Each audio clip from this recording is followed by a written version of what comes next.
今日係2025年12月28日，啱啱過咗聖誕節。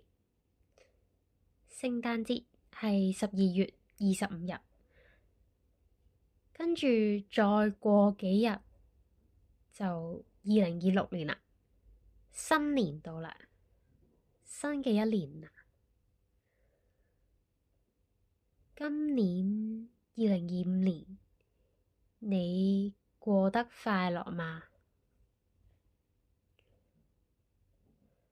我2025年有開心有唔開心嘅嘢，